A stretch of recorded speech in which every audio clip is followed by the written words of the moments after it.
county glazier said it was ridiculous. He stood on the trail in February 1874, looked at the raised entry platform and the double earth walls, and told the builder, "You built a draft trap." Then he walked back down to the valley and told 3 neighbors the whole thing would collapse by March. The problem wasn't the fire, it was the wind. 60-mile-per-hour gusts came off the ridge every January, drove snow through every crack in every cabin, from the Ukiagani to the Conemaugh, and left families burning cords of oak just to keep water from freezing in the bucket. The builder had survived one blizzard in a lean-to the winter before, woke up with frost on the inside of the canvas, and decided that if stone could hold heat in a bread oven, it could hold heat in a house. So when spring came, he started hauling fieldstone up from the creek. Then January showed up. The builder was halfway through framing the interior when the first real cold hit, -10 degrees Fahrenheit overnight, and he learned that a single stone wall with timber framing leaked air like a sieve. He could feel the draft around every window frame, every door jamb, every place the roof met the wall. So he went back to the quarry and started planning the second wall. The idea was simple. Build an inner stone wall, leave a 2-foot gap, build an outer stone wall, and pack the gap with sod and earth from the hillside. The earth would act as insulation, and the mass would hold heat. It was the same principle the Romans used in their hippocausts, except he was trapping warmth from a wood stove instead of a furnace. The county office thought it was a waste of stone. One clerk told him he could have built 2 cabins with the material he was stacking. But the builder had done the math. A single stone wall 18 inches thick gave you thermal mass but no insulation. A double wall with 2 feet of packed earth between them gave you both. The earth would stay at a constant temperature below the frost line, around 50 degrees Fahrenheit year-round, and that 50-degree reservoir would bleed warmth into the interior all winter, while the outer wall took the wind. The trick was sealing every seam so the earth stayed dry and the air gap stayed still. Moving air robs heat. Still, air holds it. By August, he had the north wall finished, both layers up to the roof line, the gap packed tight with sod cut from the meadow below the cabin. He built the east and west walls the same way, double stone with earth between, and left the south wall single thickness with tall windows to catch winter sun. Then he framed the roof, laid split shingles, and started on the chimney. That was where the soot trap clean-out door came in. He set a small iron door at the base of the chimney, just above the firebox, so he could reach in and scrape out creosote without tearing apart the whole flue. It was a detail he had seen on a stone arch bridge approach down in Uniontown, a little access panel that let workers clear debris without dismantling the arch. Same principle, different application. The raised entry platform was the builder's answer to drifting. Every cabin in the valley had the same problem. Snow piled against the door, you couldn't open it, and you either dug yourself out or waited for a thaw. So he built a stone platform 3 feet high, set the door at the top of a short flight of steps, and added a timber drift shield angled out from the roofline to deflect wind up and over the entry. The shield was just a heavy plank cantilevered from the eaves, but it broke the wind pattern enough to keep snow from packing against the door. The platform also created a cold airlock. You stepped up into a small vestibule, closed the outer door, then opened the inner door into the main room. Cold air stayed in the vestibule. Warm air stayed inside. The skeptic showed up in October. He was a glazier from down in Ligonier, made his living fitting windows into timber frames, and he had opinions about every joint and every seal. He walked around the cabin, tapped the outer stone wall with his knuckles, peered into the vestibule, and said, "You built a draft trap." The builder asked what he meant. The glazier said the airlock would hold cold air against the inner door, the drift shield would funnel wine down into the vestibule, and the whole entry would freeze solid by December. He said the double walls were overkill, the earth would settle and crack the stone, and the chimney door would let smoke back into the room. Then he left. Two neighbors heard the whole conversation, and one of them asked the builder if he was worried. The builder said he would know by January. He spent November sealing every seam. He mixed lime mortar and filled the gaps between the inner and outer walls at the roof line. Then packed the joints around the window frames with oakum and clay. He fitted the vestibule door with leather weather stripping, added a timber threshold to block wind, and tested the inner door by lighting a candle and watching the flame. If the flame flickered, air was moving. If it stayed steady, the seal was tight. He went around the entire cabin with that candle, marked every leak with a piece of charcoal, and spent 2 weeks plugging them. By the end of the month, the candle stayed steady everywhere except near the chimney. And that was intentional. The firebox needed draft, or the stove would smoke. December was mild. The temperature stayed above freezing most days, dropped to the teens at night, and the builder ran the wood stove just enough to keep the interior comfortable. He noticed the stone walls warming slowly, holding heat overnight, and releasing it back into the room as the air cooled. The effect was subtle, but measurable. He kept a small thermometer on the wall, a mercury tube in a wooden case, and tracked the temperature every morning and evening. The indoor reading never dropped below 45 degrees Fahrenheit overnight, even when the outdoor temperature hit 15. That meant the walls were doing their job. The earth between the stones was acting as a thermal battery, storing warmth during the day and giving it back at night. He also built the woodpile. He had cut and split oak, hickory, and ash all summer, stacked it under a pole shed beside the cabin, and by December, he had a fuel wall taller than himself. The stack was organized by species and dryness. Oak on the bottom for long burns, hickory in the middle for high heat, ash on top for quick starts. He estimated he had enough wood to run the stove continuously for 4 months, and he was about to find out if that estimate was accurate.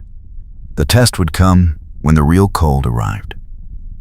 The kind of cold that made water crack in the bucket and turned breath into ice on your beard.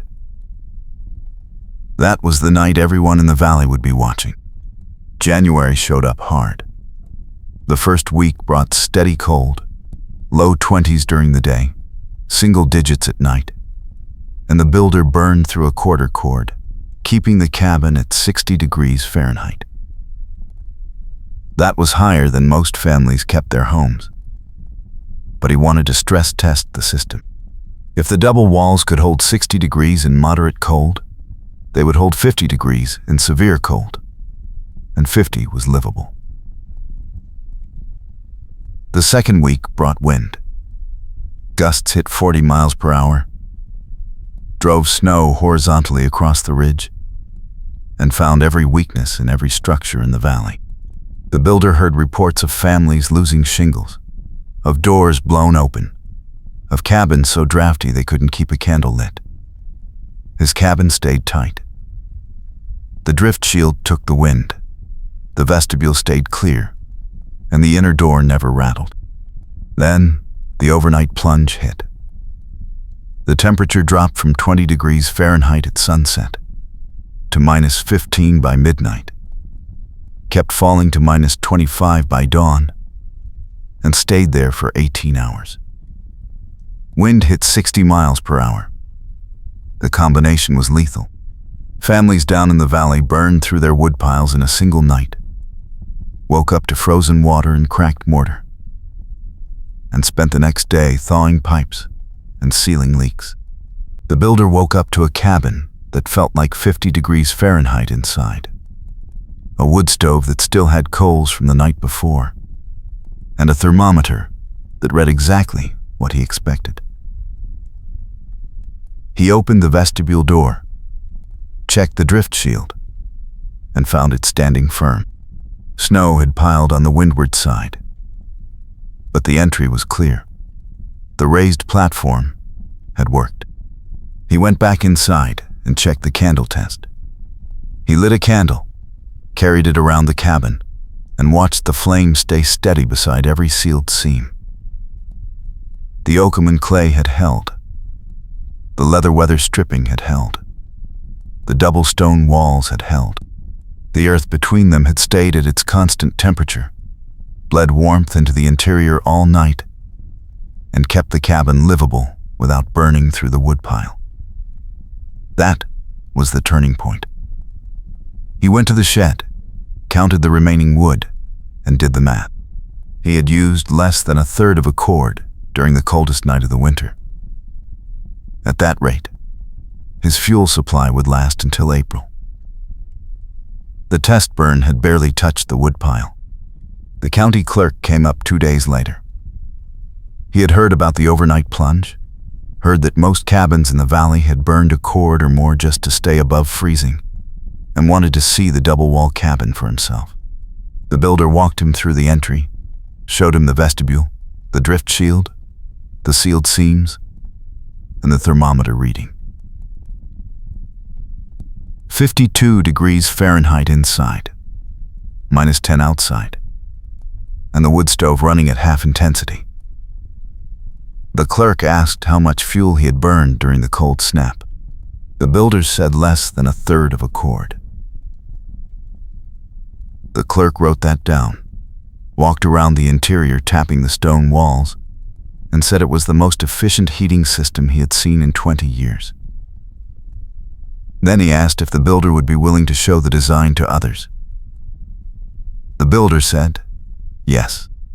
Word spread fast. By the end of January, 3 families had started quarrying stone. By February, 2 more had framed double walls and were packing the gaps with sod. By March, a 6th family had built a raised entry platform with a drift shield. And by April, a 7th had added a soot trap clean-out door to their chimney. Every builder made small changes. Some used timber framing between the stone layers. Some used clay instead of sod. Some built the vestibule larger. But the core principle stayed the same. Double walls, earth insulation, thermal mass, and tight seals. The results were consistent. Fuel consumption dropped by half. Indoor temperatures stayed stable, and families could sleep through the night without waking up to feed the fire. The glazier never admitted he was wrong, but he stopped telling people the design would fail. In March, he came back to fit windows into one of the new double-wall cabins and spent an afternoon asking questions about sealing techniques and insulation depth. The builder who had started the whole thing ran into him on the trail and asked if he had changed his mind about the draft trap. The glazier said the entry worked, the walls worked, and the fuel savings were real. But he still thought the soot trap clean-out door was unnecessary. The builder said that was fine. People could build what worked for them, and left it at that. The point was never to prove anyone wrong. The point was to survive the winter without burning through a mountain of firewood. The physics were straightforward. Earth below the frost line stays at a constant temperature year-round because it is insulated from surface temperature swings by the mass above it.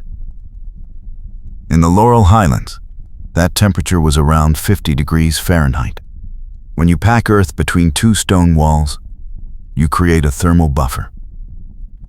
The outer wall takes the cold, the earth stays at 50 degrees, and the inner wall radiates that 50-degree warmth into the interior. The effect is slow, but relentless. You are not heating the cabin with the earth, you are preventing the cabin from losing heat to the outside. The wood stove provides active heat. The walls provide passive heat retention. Together, they cut fuel consumption by 60%. The raised entry platform worked because it broke the wind pattern at ground level. Wind carries snow. When wind hits a vertical surface, it dumps its load. When wind hits an angled surface, it deflects upward, and the snow keeps moving. The drift shield angled out from the roofline at 30 degrees, caught the wind, and sent it over the entry. Snow that would have piled against the door instead fell 10 feet downwind. The platform also created a thermal buffer. Cold air sinks. When you step up into a vestibule, you leave the coldest air at ground level and enter a space that is 5 or 10 degrees warmer. That difference is enough to prevent frost from forming on the inner door and to keep the main room from losing heat every time someone enters or leaves. The soot trap cleanout door was a maintenance feature, not a heating feature, but it mattered. Creosote buildup in a chimney reduces draft, increases smoke, and eventually causes chimney fires. Most families dealt with this by burning hot fires once a week to burn off the creosote, but that wasted fuel and risked cracking the flue. The cleanout door lets you scrape the flue from the bottom without disassembling anything. You opened the door, reached in with a long-handled scraper, pulled out the buildup, and closed the door. It took 10 minutes and kept the chimney clean all winter. The builder had learned the technique from a mason who built bread ovens, and it worked just as well on a cabin chimney. February brought more cold, but nothing like the overnight plunge. Temperatures stayed in the teens during the day, dropped to 0 at night, and the builder kept the cabin at 55 degrees Fahrenheit with minimal effort. He burned half a cord that month, which was less than he had budgeted. And by the end of February, he knew the woodpile would last until May. That was the proof the valley needed.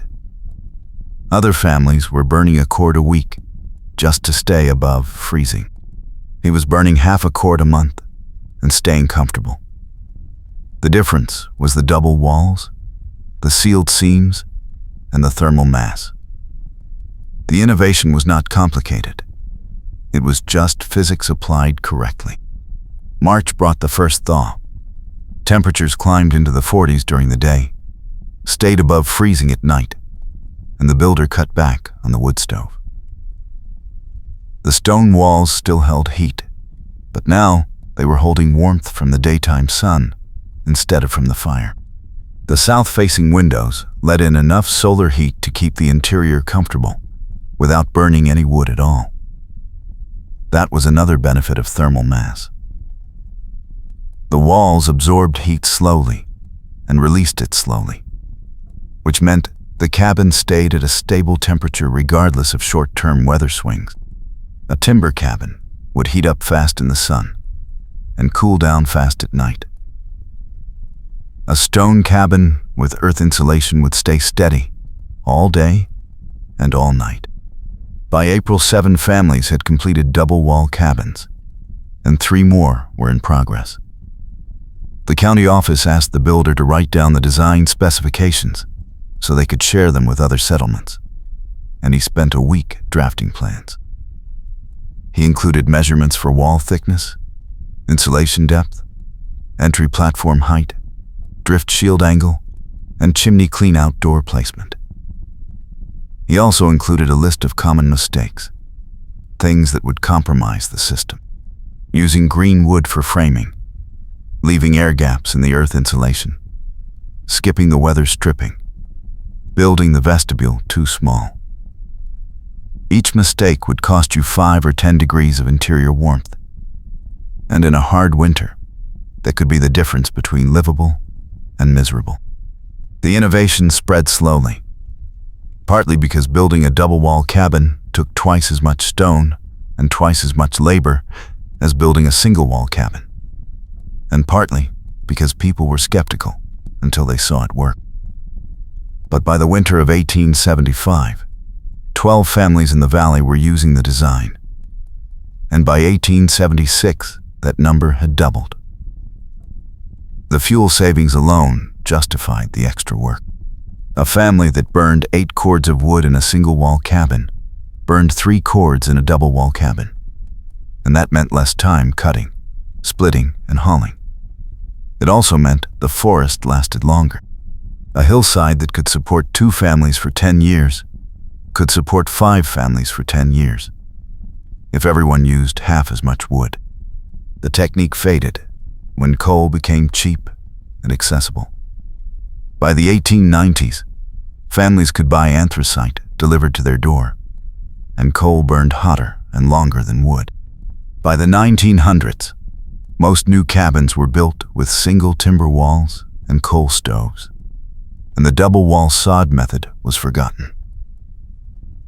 A few old cabins remained, their stone walls still standing, their earth insulation still doing its job. But nobody was building new ones. The physics had not changed. The principle was still sound. But coal was easier, and easier won. The builder stayed in the cabin until 1882, then sold it to a family moving up from the valley. He moved west, built another cabin using the same design, and lived there until he died. The double-wall cabin in the Laurel Highlands stayed occupied for another 30 years, changed hands 3 times, and was eventually abandoned when the road moved and the settlement shifted. The stone walls stood for decades after that, slowly collapsing as frost and roots worked their way into the joints. By the 1920s, only the foundation remained. By the 1950s, even that was gone. But the principle survived in the memories of a few old families, the ones who remembered when winter meant survival and every cord of wood mattered. The overnight temperature plunge, the 60-mile-per-hour winds, the test burn that barely touched the woodpile. The turning point was not when the builder proved the skeptics wrong. It was when other families started building their own double walls and discovered that the physics worked for them too. That was when the innovation stopped being one man's experiment and became common knowledge. The glazier never apologized, but he did stop calling it a draft trap. The county clerk wrote up the plans and shared them with 3 other settlements, and the builder went back to work, cutting firewood, sealing seams, and watching the candle flame stay steady beside every joint. The end. The Stone Arch Bridge approach theme was more than decoration. It was a structural principle borrowed from masonry that solved a problem most timber builders never thought about. Timber cabins used vertical posts and horizontal beams, which meant every joint was a potential point of failure under load. Stone arches distributed weight along a curve, which meant no single point carried the full load. The builder applied that principle to the entry platform and the drift shield. Instead of propping up the shield with vertical posts that could shift or sink, he built a curved stone support that transferred the load down into the foundation. The shield never sagged, never shifted, and never needed adjustment. It stood solid from the day he finished it. The raised entry platform had the same logic. Most cabins sat directly on the ground, which meant snow drifted against the door, and you spent half the winter shoveling. The builder raised his entry 3 feet, which put the door above the typical drift line. He built stone steps up to the platform, capped them with flat slabs, and angled the platform deck so water and snow would run off. The result was an entry you could reach in any weather without digging, and a door that stayed clear even when the ground was buried. That saved time every day, and in a hard winter time was fuel. Every minute you spent shoveling was a minute you were not inside staying warm. The soot trap clean-out door at the chimney base was a detail the builder had seen in a commercial bakery chimney, and he adapted it for cabin use. Most chimneys had no clean-out access, which meant you had to disassemble the flue from the top if you wanted to remove creosote buildup. That was dangerous in winter and impractical in bad weather. The clean-out door solved that. It was a small cast-iron hatch set into the masonry just above the stove connection, with a handle and a tight-fitting frame. You opened it, reached in with a stiff bristle brush or a scraper, pulled out the soot and creosote, and closed it again. The door sealed well enough that it did not affect draft when closed, and it let you keep the chimney clean without climbing on the roof or waiting for good weather. The test burn, the one where the woodpile barely shrank, happened in late January. The builder had been tracking fuel consumption since November, marking the woodpile with chalk lines every week to measure how much he was burning. By mid-January, he had burned less than 2 cords, and he had kept the interior above 50 degrees Fahrenheit the entire time. A single-wall timber cabin would have burned 5 or 6 cords by that point. The difference was not the stove. It was the walls. The double-wall Sod Construction held heat so effectively that the stove only needed to run a few hours a day to maintain temperature. The rest of the time, the thermal mass of the stone and earth kept the cabin warm. The crisis night, the overnight temperature plunge to minus 25 degrees Fahrenheit, was the moment the valley stopped laughing. The builder woke up that morning, checked the indoor thermometer, and saw 52 degrees Fahrenheit. The stove had gone out sometime around midnight, and the cabin had dropped 3 degrees in 6 hours. That was the proof. A timber cabin would have dropped 20 or 30 degrees in the same time. The double walls had done exactly what the builder said they would do. They had stored enough heat to keep the space livable even when the fire died, and the outside temperature fell to extreme cold. The glazier heard about it 2 days later and said nothing. He did not apologize, but he did stop calling the design a draft trap. The 60-mile-per-hour winds that hit the valley in February tested the drift shield. The shield was a slanted panel built over the entry platform, angled to deflect wind and snow up and over the door. Most cabins had no wind protection at the entry, which meant snow piled against the door, and wind forced cold air through every gap in the frame. The drift shield changed that. Wind hit the angled panel and was pushed upward, which kept the entry platform clear and reduced the pressure on the door. Snow that would have buried the entry instead blew past and landed 10 feet away. The builder watched the storm from inside, saw the shield doing its job, and knew the design was sound. The entry stayed clear, the vestibule stayed cold but not frozen, and the main room stayed warm. The fuel efficiency figure, 60%, was not a guess. The builder measured it. He counted every log he burned, estimated the heat output based on wood density and moisture content, and compared that to the amount of heat needed to maintain a livable temperature. A single-wall cabin lost heat so fast that most of the energy from the fire went straight through the walls and into the outside air. The double-wall cabin lost heat slowly, which meant more of the energy stayed inside and did useful work. 60% efficiency meant that for every cord of wood burned, 60% of the heat stayed in the cabin long enough to matter. That was double the efficiency of a typical timber cabin, and it showed in the fuel consumption. Half the wood, same warmth.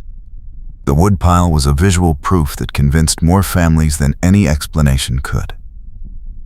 The builder had stacked his winter fuel supply in a shed beside the cabin, and he had marked it with chalk lines to track usage. By February, families who had mocked the double-wall design started walking past the cabin just to look at the woodpile. it was still 2/3 full. Their own wood piles were half gone or worse, and they were burning wood as fast as they could cut it. The builder did not say anything. He just let them look. By March, 3 families had started building double-wall cabins of their own. The stone foundation was the base of the entire system. The builder had spent 2 weeks in the fall digging the trench, laying stones, and filling gaps with mortar. He went down 3 feet, below the frost line, and built up 2 feet above grade. The foundation was thick, 2 feet across, and solid enough to support the weight of the double walls without settling. That mattered, because any settling would crack the earth insulation and create air gaps, and air gaps would destroy the thermal performance. The foundation never moved. The walls never cracked. The system worked because every piece was built to last. The double-wall sod construction was the innovation that made everything else possible. The builder had seen sod houses on the plains, and he had seen how well they held temperature. But he also knew that pure sod construction was not practical in timber country.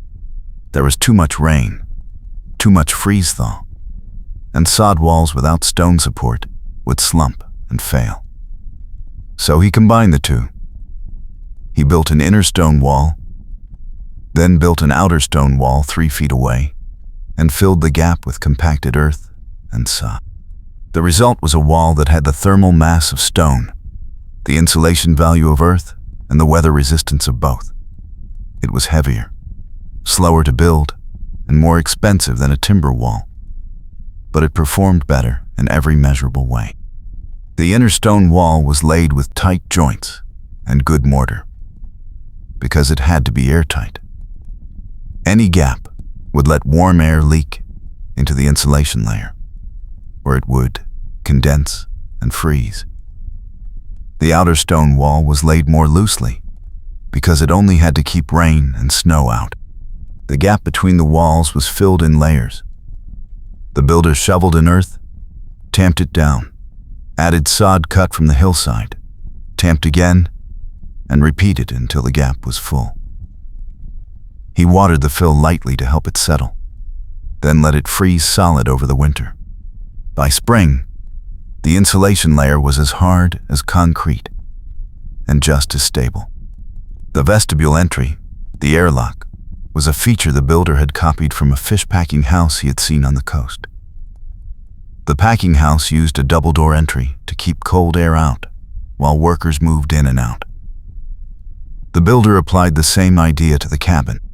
He built a small enclosed space between the outer door and the inner door, just big enough to stand in and close one door before opening the other. The vestibule was unheated, but it was sheltered from wind and snow, which meant it stayed above freezing even when the outside air was well below zero. That made a difference. Every time you opened the outer door, you let cold air into the vestibule. But when you closed that door and opened the inner door, you were only bringing vestibule air into the cabin. And that air was already 10 or 15 degrees warmer than outside. It cut heat loss by half. The thermal mass principle was not new, but most builders did not understand how to use it. Thermal mass is any material that absorbs and stores heat. Stone, earth, brick, and water all have high thermal mass. Wood has low thermal mass. A timber wall heats up fast and cools down fast. A stone wall heats up slowly and cools down slowly. In a cabin, that difference is everything. If you heat a timber cabin with a fire, the walls warm up quickly, but lose heat just as quickly when the fire dies. If you heat a stone cabin with a fire, the walls take hours to warm up. But once they are warm, they stay warm for hours after the fire goes out. That means you can burn a hot fire for 2 or 3 hours, let it die, and still have a warm cabin all night. The builder knew this, and he designed the entire cabin around it. The south-facing windows were another piece of the system. The builder had placed 3 windows on the south wall, sized to let in maximum sunlight without losing too much heat at night. In winter, the sun stays low in the sky, which means south-facing windows get direct sunlight for most of the day.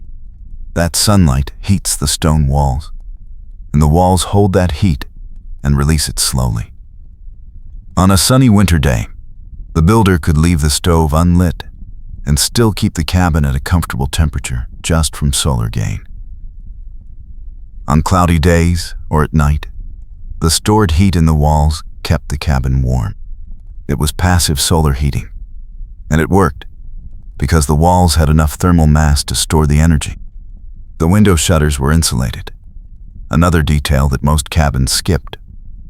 The builder had built simple wooden shutters that fit snugly into the window frames, and he had lined them with wool felt. At night, he closed the shutters, which cut heat loss through the glass by more than half. Glass is a terrible insulator. Even double-pane glass loses heat fast compared to a solid wall. The shutters turned the windows into walls at night, and that saved fuel. In the morning, he opened the shutters and let the sun back in. It was a small step, but it added up over the course of a winter. The door weather stripping was horsehair and wool, packed into a groove the builder had carved into the door frame. Most cabin doors fit loosely, because wood swells and shrinks with humidity, and builders left gaps to prevent sticking. Those gaps let in cold air all winter. The builder had fitted his door tightly, then added the weather stripping to seal the remaining gaps. The result was a door that closed airtight and stayed airtight. You could hold a candle near the frame, and the flame would not flicker. That was the test. If the flame flickered, there was a draft. If the flame stayed still, the seal was good. The roof insulation was another layer of earth and sod, 6 inches thick, laid over a timber deck. Most cabins had thin roofs, just shingles over boards, and they lost more heat through the roof than through the walls. The builder had built a stronger roof frame to support the weight of the insulation, then covered it with sod cut from the hillside. The sod layer kept heat in, kept rain out, and gave the cabin a low profile that blended into the landscape. It also made the cabin quieter. Rain and hail made almost no sound on a sod roof, and wind noise was cut to nothing. The chimney draft control was a simple damper, a flat iron plate that slid into a slot just above the stove connection. Most stoves had no draft control, which meant you either had a roaring fire or no fire.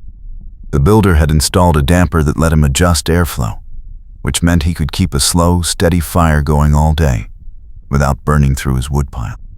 A slow fire was more efficient than a hot fire for heating, because it gave the heat time to transfer into the walls instead of shooting straight up the chimney. The damper made that possible. Open it wide for a fast, hot fire when you needed to raise the temperature quickly. Close it halfway for a slow, steady fire that kept the cabin warm all day. Close it almost all the way when the fire was dying and you wanted to squeeze out the last bit of heat. The ash pit below the stove was another borrowed idea, this one from a blacksmith forge. Most cabins had no ash pit, which meant you had to shovel ashes out of the stove every few days and carry them outside. The builder had dug a shallow pit directly below the stove, lined it with brick, and fitted it with a small iron grate. Ashes fell through the grate into the pit, and you could shovel them out once a week through a clean-out door in the foundation wall. It kept the stove clean, kept ash dust out of the cabin air, and saved time. Small details, but they added up. The winter of the test was not an average winter. It was colder than usual, longer than usual, and harder on everyone in the valley. Families who had marginal cabins and tight fuel supplies had a rough time. Some ran out of firewood in February, and had to buy or beg from neighbors. Some spent the last month of winter huddled around a single stove, wearing every piece of clothing they owned. The builder spent that same winter comfortably, burning half the wood his neighbors burned, and keeping his cabin warm enough that he could work indoors without gloves. That was the proof. Not a theory, not a guess, but a measurable outcome that anyone could verify by walking past and looking at the woodpile. The families who copied the design did not copy it exactly. They adapted it. One family built a smaller version, single room instead of two, and used less stone because they had less labor. Another family used the double wall principle, but built the inner wall out of brick instead of stone because they had a brickyard nearby. A third family kept the stone walls, but added a second vestibule on the north side because their site had a second entry. The builder did not care. He had proven the principle, and people were free to adapt it however they wanted. The point was that the principle worked, and once people saw that it worked, they stopped laughing and started building. The spring thaw, the moment when the snow melted and the ground softened, was when the builder could finally check the foundation for movement. He had been watching all winter, looking for cracks in the walls or gaps in the mortar, but he had seen nothing. When the ground thawed, he walked around the cabin with a plumb line and a level, checking every corner and every wall section. The foundation had not moved. The walls were still plumb. The mortar joints were still tight. The cabin had survived its first winter without any structural problems, and that meant it would survive many more. The county office, the land registry, had no record of the design and no interest in recording it. The builder had not filed plans, had not asked for approval, and had not reported the construction. That was normal. Most cabins in the valley were built without permits or inspections because there were no building codes and no inspectors. You built what you wanted, how you wanted, and if it stood up, you kept it. If it fell down, you rebuilt. The builder had built something that stood up, and that was enough. The soot trap cleanout door proved its worth in March, when the builder noticed a drop in draft efficiency. He opened the cleanout door, reached in with a brush, and pulled out a half bucket of creosote and soot. The chimney had been accumulating buildup all winter, and it had finally reached the point where it was restricting airflow. Cleaning it took 10 minutes. The draft improved immediately. The stove burned hotter, and the fuel efficiency stayed high. Without the cleanout door, the builder would have had to wait until spring, climb onto the roof, and clean the chimney from the top. That would have taken an hour, required a ladder and a safety rope, and risked to fall.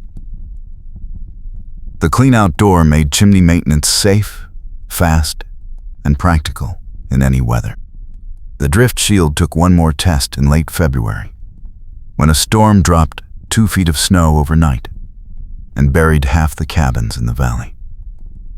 The builder woke up, looked out the window, and saw snow piled 4 feet high against the north wall. The entry platform and the drift shield were clear. Snow had blown up and over the shield, just as designed, and landed 10 feet away. The builder opened the outer door, stepped onto the platform, and walked down the steps without shoveling. Neighbors spent that morning digging out their doors. The builder spent it inside, drinking coffee and watching the storm clear. The final measure, the one that convinced the last skeptics, was the fuel count at the end of winter. The builder had started the season with 8 cords of split firewood, stacked and measured. By the time the snow melted in April, he had burned less than 3 cords. He still had 5 cords left, enough for another full winter. His neighbors, and standard timber cabins had burned 6 to 8 cords each, and some had run short. The difference was clear, measurable, and impossible to argue with. The double-wall sod construction used half the fuel, kept the cabin warmer, and required less work. That was the proof, and it was proof that anyone could see and verify. The glazier, the one who had called the design a draft trap, never admitted he was wrong. But he did stop by in April, looked at the cabin, looked at the remaining woodpile, and asked a few quiet questions about the wall construction and the insulation layer. The builder answered. The glazier thanked him and left. 2 months later, the glazier built a workshop behind his house, and he used double wall construction with a stone foundation and a sod roof. He did not say where he got the idea. He did not have to. The Laurel Highlands, the ridgeline country of western Pennsylvania, had brutal winters and short growing seasons, and most families who settled there had to solve the heating problem or leave. Some left. Some stayed and burned through their woodlots in 5 years. A few, the ones who learned to build efficiently, stayed and prospered. The builder was one of those.